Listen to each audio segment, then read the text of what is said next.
Hello बच्चों। तो बच्चों अभी तक हमने रियल नंबर्स में Euclid division lemma, Euclid division algorithm के जितने भी टाइप के क्वेश्चंस थे, हर एक टाइप के, हर पॉसिबल टाइप से क्वेश्चंस जो हैं उस टॉपिक से हमने कवर कर लिया। आज हम एक नया टॉपिक स्टार्ट करने जा रहे हैं। इस नए टॉपिक का नाम है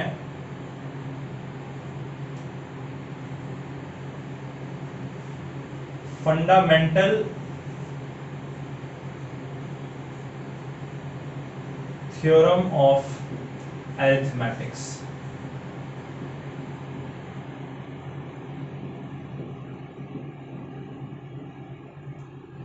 ठीक है बच्चों, आज एक नया थ्योरम हम स्टार्ट करने जा रहे हैं। नया टॉपिक है ये टॉपिक हमारा है फंडामेंटल थ्योरम ऑफ अरिथमेटिक। ठीक है, तो ये जो फंडामेंटल थ्योरम ऑफ अरिथमेटिक है ये बेसिकली कंपोजिट नंबर्स के बारे में है। आपने बचपन में पढ़ा था, आपने नंबर्स को प्राइम नंबर और कंपोजिट नंबर के फॉर्म में कैटेगराइज किया था। आपने देखा था कि अगर हम देखें तो प्राइम नंबर ऐसे नंबर्स हैं जो या तो खुद से डिवाइड होते हैं या तो फिर 1 से डिवाइड होते हैं। जैसे 2 है, 3 है, 1 को हम प्राइम नहीं कंसीडर करते हैं। 2 है, 3 है, 5 है, 7 है, 11 है, 13 है, 17, 19, 23, 29, इस तरीके के नंबर्स जो हैं वो या तो खुद से डिवाइड होंगे या तो फिर 1 से डिवाइड होंगे। तो ऐसे नंबर्स जो कि 1 से या फिर सिर्फ खुद से डिवाइड हो, ऐसे नंबर्स को हम लोग प्राइम नंबर कहते हैं। 2 सिर्फ एक ऐसा प्राइम नंबर है जो कि इवन है। 2 के अलावा बाकी जितने भी प्राइम नंबर्स हैं सारे ऑड होते हैं। उसके बाद आपने पढ़ा था कंपोजिट नंबर्स के बारे में। कंपोजिट नंबर्स ऐसे नंबर्स होते हैं जो 1 से डिवाइड होते हैं, खुद से डिवाइड होते हैं, लेकिन उसके अलावा किसी और नंबर से भी डिवाइड होते हैं। यानी उनका जो फैक्टर है वो खुद को छोड़ के, 1 को छोड़ के भी कुछ और होता है।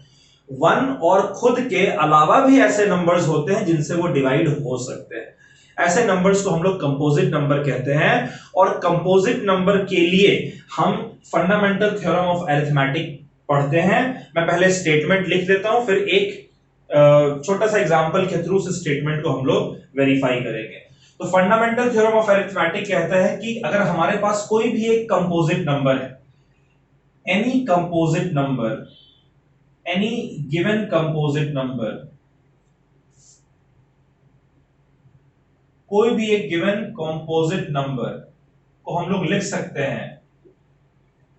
ठीक है, कोई भी एक गिवन कंपोजिट नंबर को हम उसके प्राइम के प्रोडक्ट के फॉर्म में लिख सकते हैं। जितने भी प्राइम नंबर्स हैं उन प्राइम नंबर्स के प्रोडक्ट के फॉर्म में किसी कंपोजिट नंबर को लिख सकते हैं। यही फंडामेंटल थ्योरम ऑफ अरिथमेटिक है। Any given composite number can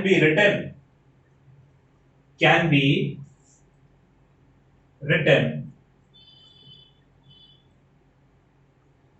in form of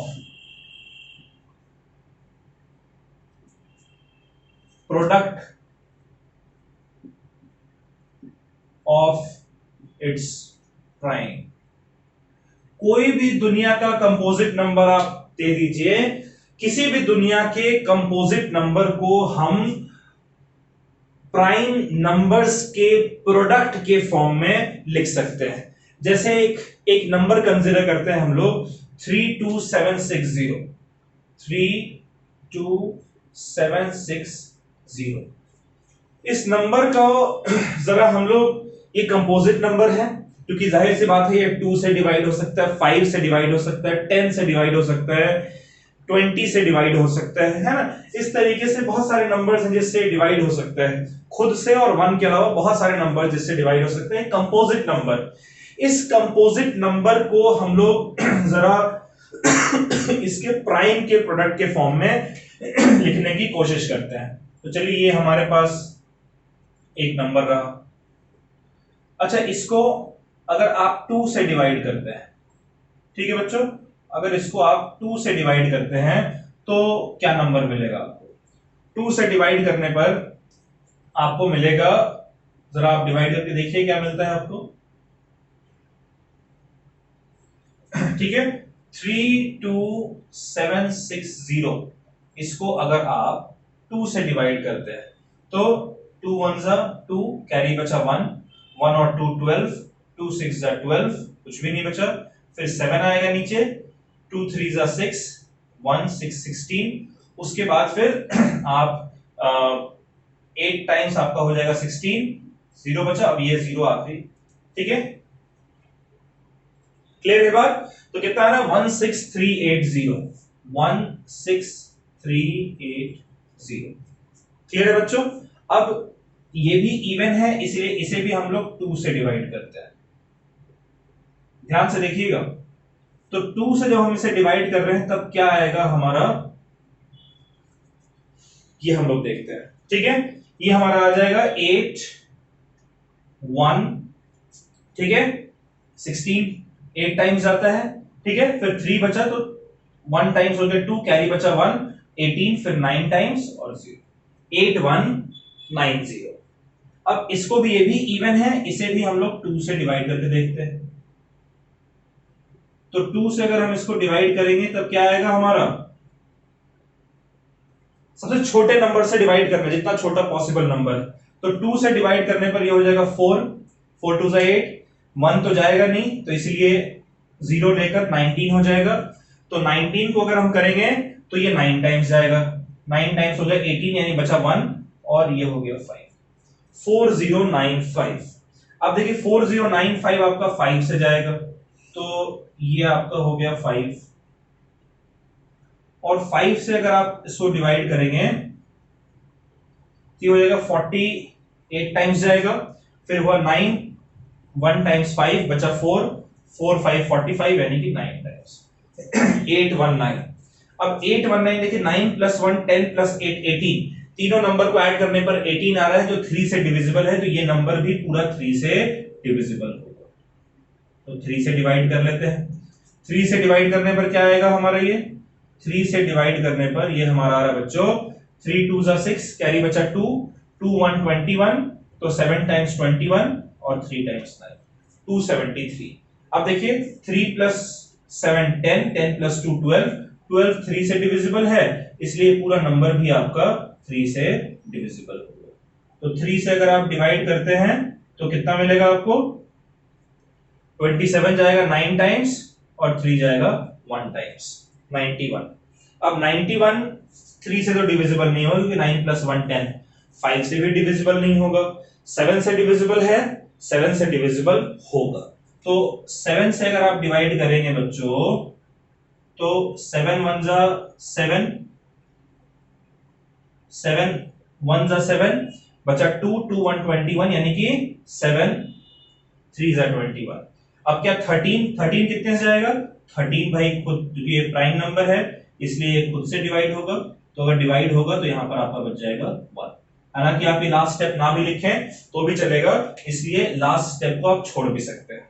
अब देखिए ये जो 32760 जो नंबर आपको मिला है, 32760 जो नंबर मिला है, इसे आप किस तरीके से लिख सकते हैं, 32760 जो नंबर है बच्चों, इसे आप इधर जितने भी नंबर्स हैं इनके प्रोडक्ट के फॉर्म में लिखेंगे। 2 × 2 × 2 3 बार 2 है, इंटू 5 × 3 × 3 × 7 × 30, यही लिखा है, यानी कि ये हो गया आपका equals to 2 raised to the power 3 × 3 raised to the power 2 × 5 raised to the power 1 × 7 raised to the power 1 × 13 raised to the power 1।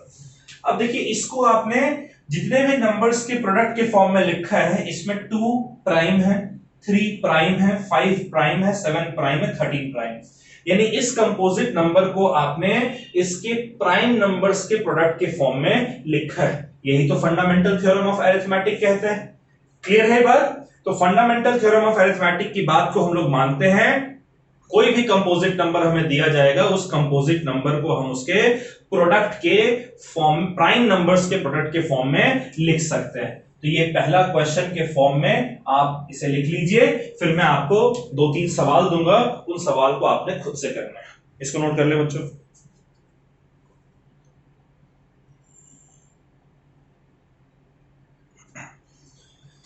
चलिए बच्चों, एनसीईआरटी का एक्सरसाइज 1.2, इसमें कुछ क्वेश्चन आज करेंगे हम लोग, कुछ क्वेश्चन अगले लेक्चर में करेंगे। तो एक क्वेश्चन है एनसीईआरटी का, आपको एक्सप्रेस करना है in form of product of its prime. तो एक क्वेश्चन है हमारा आज का सेकंड क्वेश्चन कि आप 156 को एक्सप्रेस करिए प्रोडक्ट ऑफ इट्स प्राइम के फॉर्म में। और जो दूसरा क्वेश्चन है, अगला क्वेश्चन, आज का तीसरा क्वेश्चन ये है कि आप 5005 इन दोनों को आप fundamental theorem of arithmetic use करके इसको इसके प्राइम के प्रोडक्ट के फॉर्म में रिप्रेजेंट करके बताइए।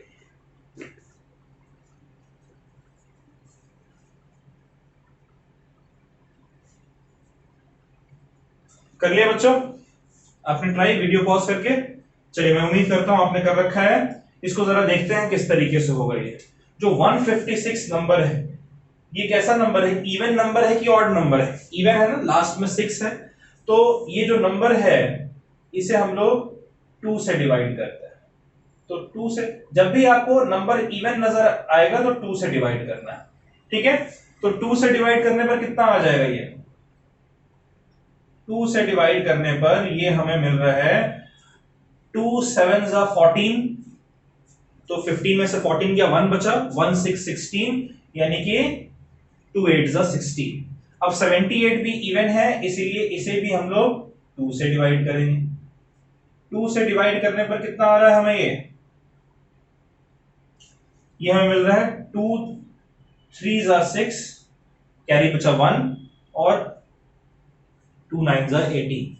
अब 39 है, ऑड है, तो सबसे पहले इसको ऐड करके देखेंगे। 9 और 3 12 चूंकि 3 से डिविजिबल है, इसलिए ये नंबर भी 3 से डिविजिबल होगा, इसीलिए 3 से डिवाइड करते हैं। तो ये हमारा हो जाएगा 3 1 जा 3 और 3 3 जा 9, 13। अब ये 13 जो है बच्चों, आप यहां पर भी छोड़ सकते हैं। तो आपने, या आप चाहे तो आप इसको 13 से डिवाइड कर सकते हैं। 13 जो कि प्राइम नंबर है, इसलिए खुद से डिवाइड होगा, ये आ जाएगा 1। तो इसीलिए 156 जो है उसे आपने लिख दिया एज 2 into 2 into 3 into 13, यानी ये आपका आ गया 156 is equals to 2 square into 3 raised to the power 1 into 13 raised to the power 1। Clear है? तो आप देखिए, ये जितने भी नंबर्स हैं ये सारे प्राइम नंबर्स हैं। तो एक कंपोजिट नंबर को आपने क्या किया है? आपने प्राइम के प्रोडक्ट के फॉर्म में लिख दिया, और इस दुनिया के सारे कंपोजिट नंबर को हम प्राइम के प्रोडक्ट के फॉर्म में लिख सकते हैं। ये फंडामेंटल थ्योरम ऑफ अरिथमेटिक्स हमें बताता है। इस क्वेश्चन को भी आपने सॉल्व किया होगा। इस क्वेश्चन को आपने लिखा होगा 5005। इसको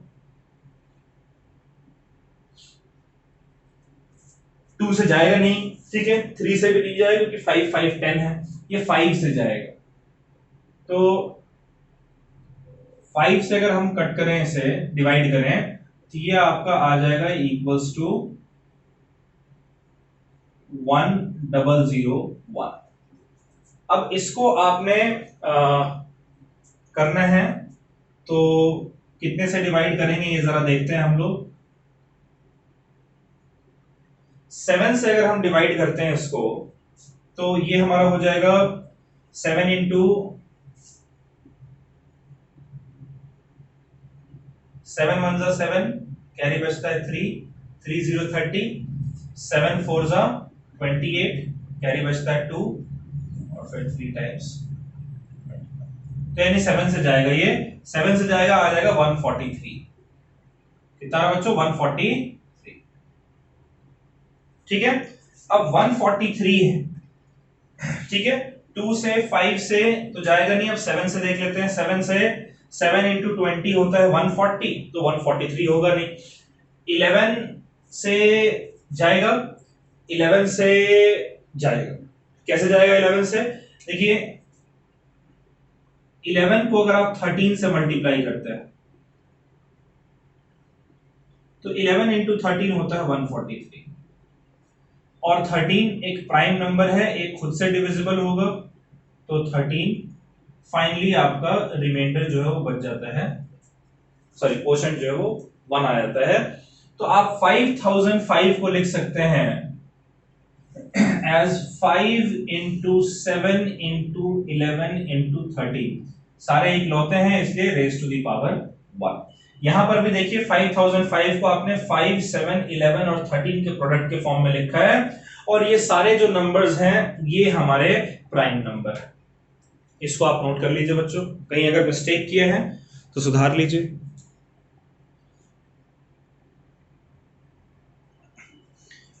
चलिए आरडी शर्मा को भी हम निराश नहीं करते हैं, आरडी शर्मा के भी क्वेश्चन देख लेते हैं फंडामेंटल थ्योरम के लिए।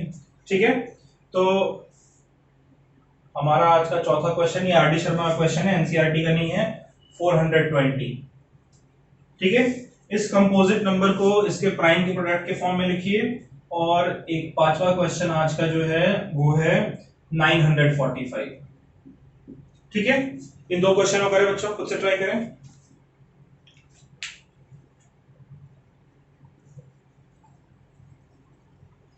कर लिया आपने वीडियो पॉज करके? ठीक है, देखते हैं इसको। 420 जो है बच्चों, ये चूंकि इवन नंबर है इसीलिए इसे हम लोग 2 से डिवाइड करेंगे। 2 से डिवाइड करने पर ये हमें मिल रहा है इक्वल्स टू 210, है ना। 2 2 जा 4, 2 1 जा 2, और बाकी जो जीरो बचा वो 0। अब ये भी इवन नंबर है इसलिए इसे भी हम लोग 2 से डिवाइड करेंगे। तो 2 से डिवाइड करने पर ये हमारा कितना आ जाएगा, 2 1 जा 2। अब 1 तो जाएगा नहीं इसलिए 0 लेंगे, फिर 10 5 टाइम्स 105। ठीक है, अब ये 105 जो है 5 और 1 6 होगा इसलिए इसे 3 से मल्टीप्लाई करेंगे, और 3 से करने पर 3 3 जा 9, कैरी बचा 1, और 3 5 जा 15। ठीक है, अब 35 आपका चला जाएगा 5 से, 5 से चला जाएगा ये 7 टाइम्स, और जो 7 है वो जो कि प्राइम नंबर है इसलिए ये खुद से जाएगा। अच्छा, आपके मन में सवाल आ सकता है कि क्या अगर पहले हम 5 से मल्टीप्लाई कर दें और 3 से बाद में करें तो कोई दिक्कत है डिवाइड करने को?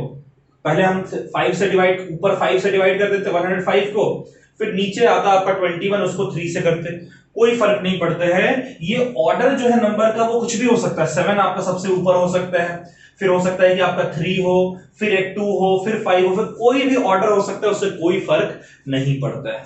ठीक है, तो 420 जो है बच्चों इसे आपने लिखा है as 2 into 2, 2 into 2 into 3 into 5 into 7, यानी ये आपका हो गया 2 raise to the power 2 into 3 raise to the power 1 into 5 raise to the power 1 into 7 raise to the power 1।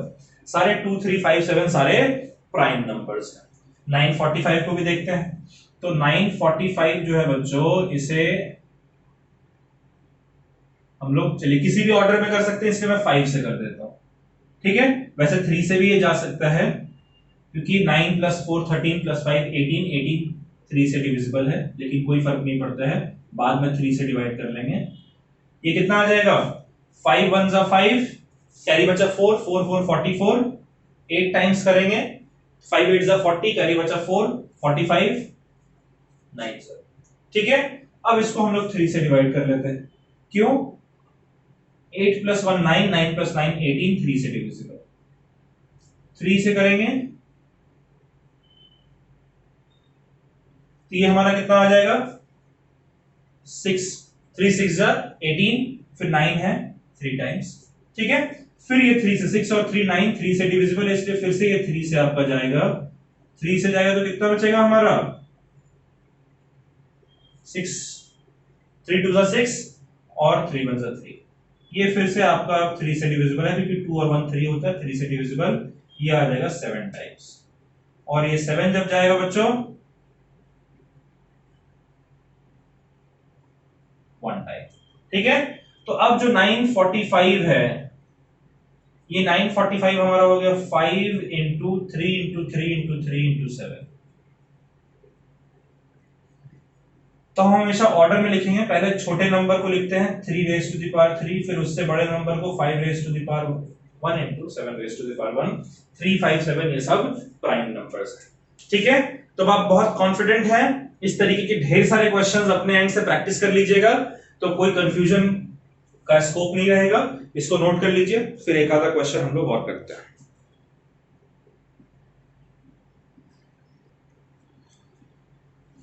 चलिए बच्चों, अगला क्वेश्चन देखते हैं। ये क्वेश्चन एनसीईआरटी का है, एनसीईआरटी के आपके एग्जाम्पल का है।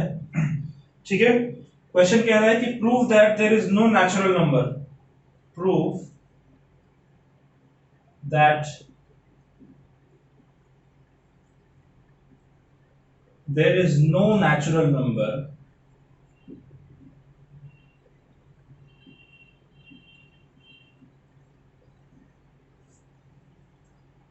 for which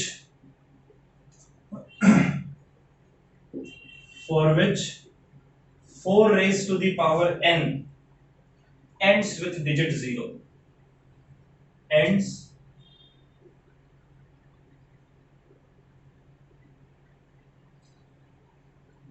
with digit 0। ठीक है, क्वेश्चन कह रहा है कि आपको प्रूफ करना है ये कि कोई भी ऐसा नेचुरल नंबर नहीं है जिसके लिए 4 raise to the power n, n आपका नेचुरल नंबर है, कोई ऐसा नेचुरल नंबर आप यहां पर नहीं लगा सकते हैं जिसके लिए ये पूरा नंबर जो है आपका ये ऐसा आए कि उसका आखिरी डिजिट 0 होना चाहिए, यूनिट प्लेस पे डिजिट 0 होना चाहिए। जैसे n की जगह 1 लिखेंगे तो 4 रेज टू दी पावर 1 4 आएगा, n की जगह 2 लिखेंगे 4 का स्क्वायर 16 आएगा, 3 लिखेंगे 4 का क्यूब 64 आएगा। ठीक है, उसी तरीके से आप 4 लिखेंगे तो 4 रेज टू द पावर 4 256 आएगा।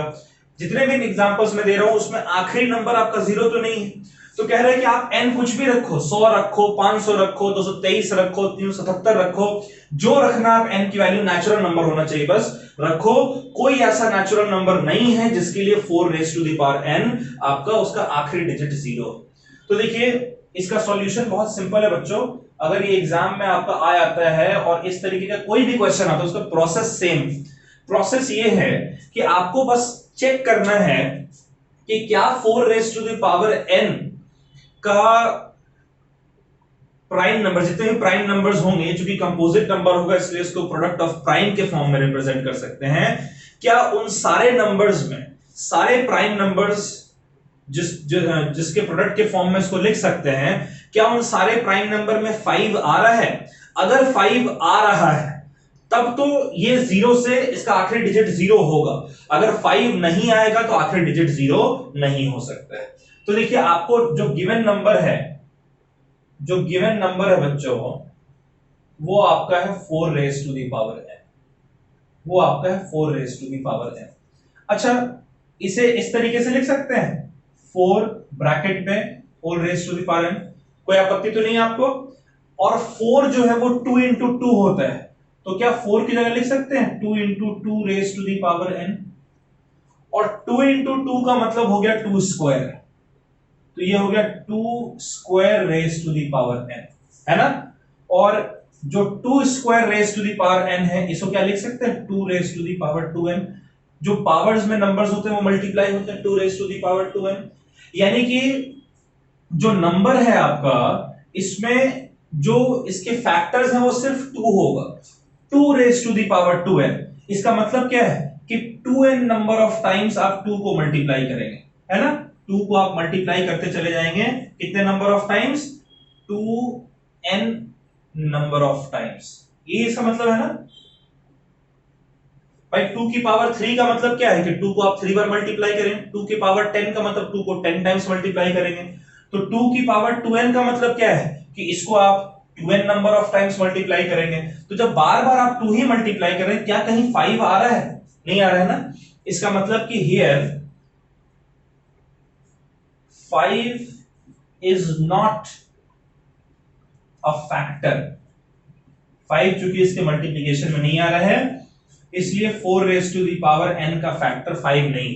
आप बोलोगे सर आपने इसको 4 की जगह 2 raise to the power 2n क्यों लिखा? क्योंकि 2 प्राइम फैक्टर है, सॉरी 2 हाँ प्राइम फैक्टर है, 4 नहीं है। ठीक है, तो इसलिए हमें प्राइम फैक्टर के फॉर्म में इसे लिखना था। जब हमने लिखा 4 की जगह 2 स्क्वायर लिख दिया और 2 को n से मल्टीप्लाई कर दिया, 2n आ गया, यानी सिर्फ 2 ही मल्टीप्लाई हो रहा, और कोई फैक्टर है ही नहीं। जब और कोई फैक्टर नहीं, 5 भी फैक्टर नहीं, जब 5 फैक्टर नहीं है, since 5 is not a factor, since 5 is not a factor, क्योंकि 5 एक फैक्टर नहीं है, इसीलिए 5 फैक्टर नहीं है, इसीलिए 4 raise to the power n will not end with digit 0.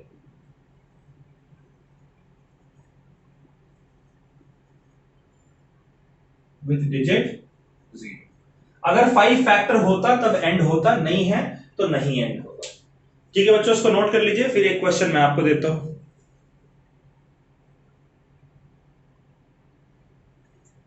ठीक है, ये एनसीईआरटी का भी क्वेश्चन है, इसमें मैं और भी ऐड कर दे रहा हूं।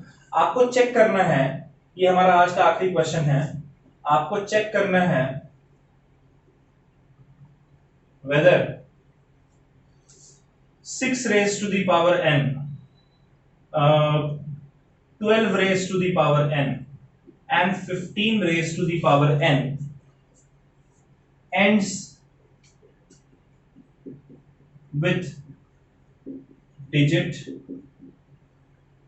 0। ठीक है, चेक करना है।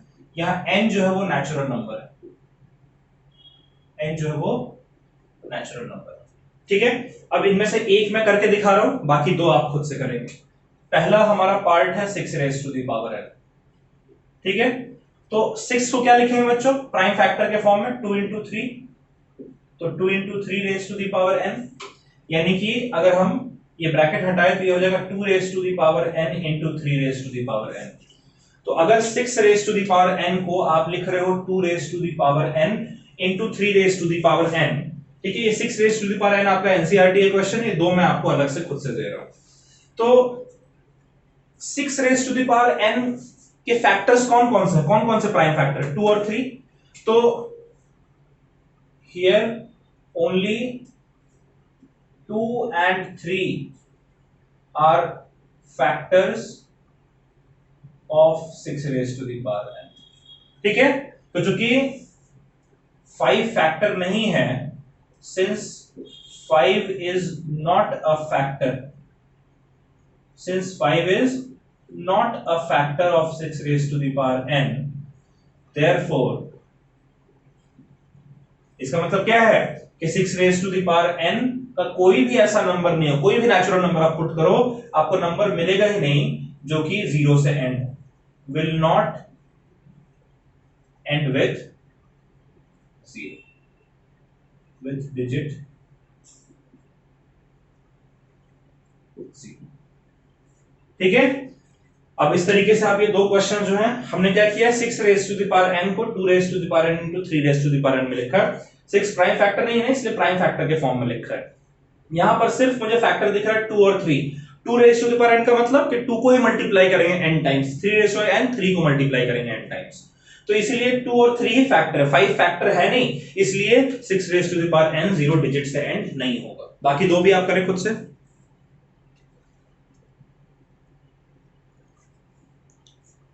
कर लिया बच्चों, चलिए सेकंड वाला देखते हैं। आई होप वीडियो पॉज करके आपने कर लिया है, मैं पूरा नहीं लिख रहा, मैं सिर्फ इसको सिंपलीफाई कर दे रहा हूं। 12 raise to the power n, 12 को प्राइम फैक्टर के फॉर्म में लिखेंगे तो आप इसको लिखेंगे 2 इंटू 2 इंटू 3, है ना, 2 2 जा 4, 4 3 जा 12, यानी ये हो गया 2 square into 3 raise to the power n, यानी ये आपका हो जाएगा 2 raise to the power 2n, अगर n से मल्टीप्लाई करें into 3 raise to the power n। तो यहां पर भी केवल 2 और 3 ही फैक्टर्स हैं 12 raise to the power n के, है ना, एक तो 2 फैक्टर है तो 3 फैक्टर है, तो फिर आगे का ये पूरा आप लिख देंगे। ठीक है, 5 फैक्टर नहीं है इसलिए ये 0 से एंड नहीं करेगा। और आखिरी देख लीजिए 15 raise to the power n, 15 का क्या होगा, कंपोजिट नंबर है 15, ये आपका हो जाएगा 3 इंटू 5, है ना, या 5 इंटू 3 जो आप लिखना चाहें, ये हो जाएगा आपका 3 raise to the power n into 5 raise to the power n। अब यहां पर देखिए, यहां पर 5 इसका है ना, here 5 is a factor, 5 is a factor, ठीक है। 5 एक फैक्टर है of 15 raise to the power n।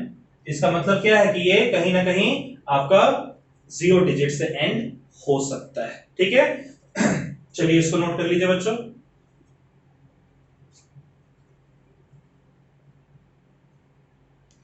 ठीक है, कर लिया नोट। चलिए तो अब हम लोग, आज हमने फंडामेंटल थ्योरम ऑफ अरिथमेटिक सीखा है। अगले लेक्चर में हम लोग फंडामेंटल थ्योरम ऑफ अरिथमेटिक को अप्लाई करना सीखेंगे, उसको अप्लाई करके और कुछ क्वेश्चंस जो हम लोग करेंगे अगले लेक्चर में। तब तक आप ये जो कॉन्सेप्ट है, इस कॉन्सेप्ट पे बेस्ड कुछ क्वेश्चंस आप ट्राई करें एनसीईआरटी, आरडी शर्मा दोनों से। चलिए बच्चों, फिर मिलते हैं अगले लेक्चर में। तब तक आप पढ़ते रहें और अपना ख्याल रखें। Bye bye, take care.